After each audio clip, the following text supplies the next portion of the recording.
Here we are again, and we're going to talk about reading the labels on a ball band of yarn because they all may not give you the same information.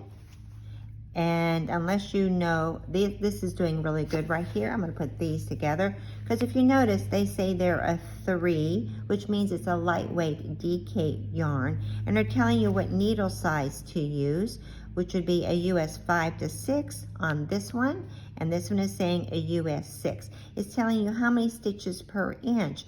So here, you're going to get 5.5 stitches per inch. Because it's 22 stitches equals 4 inches, you divide 4 into 22, you get 5.5 stitches per inch. On a size 6 needle is your gauge, the recommended gauge. Then you have here, it's a 5 to 6. So I know that I'm going to need the size 5 needle to get me the same gauge as this one that's calling for a size 6 needle. There you go. So gauge is important when you're doing a pattern. This tells me this is 100% Pima cotton Pima. This is a blend, and let's see if it tells me what the blend is. Right here on the label, cotton and bamboo, which we like, creates a nice drape to it. But just look at this one. This is a medium weight yarn. So I'm going to read it. It tells me the weight of the yarn. It tells me the ounces and the grams and the yardage. This one tells me the ounces, the grams, and the yardage, and the meters. Tells me where it's made. This one tells me the grams, the ounces, the yardage, and the meters, which is very good. Not all bands do that. I just happen to pick good ones that have it.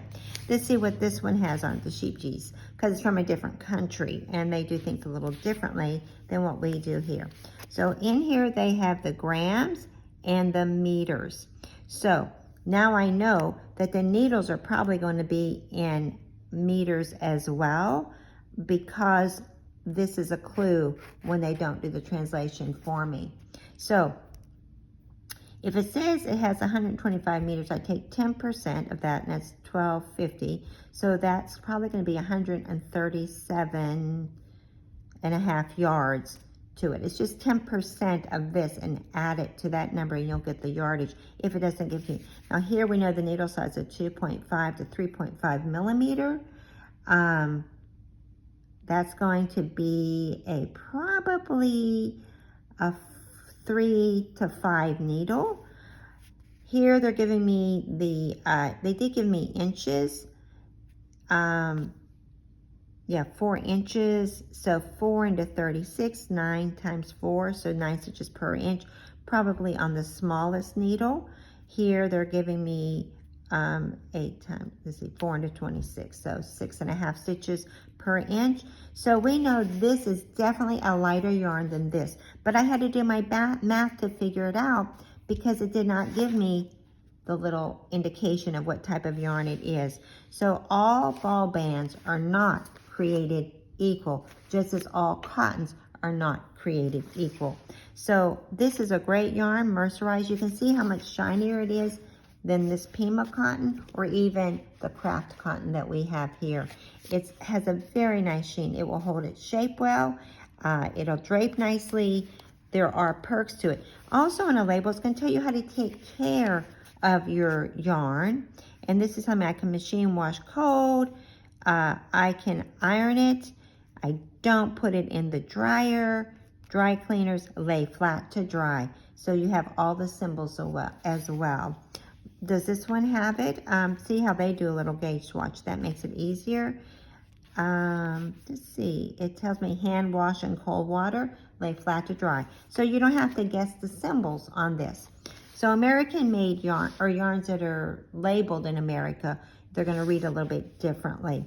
This one on this label tells me the gauge, telling me my needle size, telling me my crochet hook size.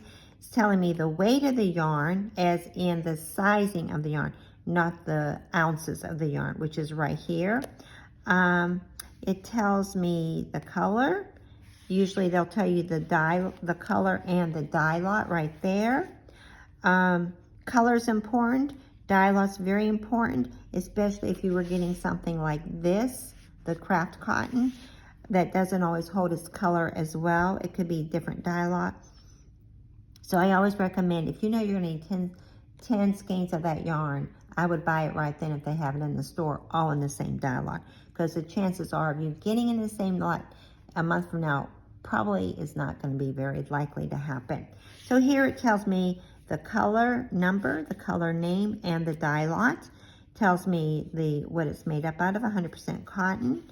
And it doesn't tell me, let's see, if it's in the fine print, how to take care. Oh, there it is. Very fine print on this ball band. It tells me how to take care of it. I can machine wash it. I would probably not put it in a dryer. I could press it and I would lay it flat to dry. So it's a little bit lacking. So you could probably just play with it. This one, on the other hand, tells me that it's a lightweight DK weight. It tells me the grams, the ounces, the yardage, the meters, the stitches per inch, machine wash cool, lay flat to dry. I like it when it's spelled out exactly like that, and I don't have to guess the symbols. But we do have tools in the store that have all the symbols for you as well. So there you go. Oh, and it tells me it's viscose and cotton. So that's all the importance of reading a ball band. It helps you determine how much yarn you're going to need for your project. In my blog, I mention a very good site that you can go to, yarnsub.com, if you have to substitute a certain yarn. Thank you, Yarn Store Boutique.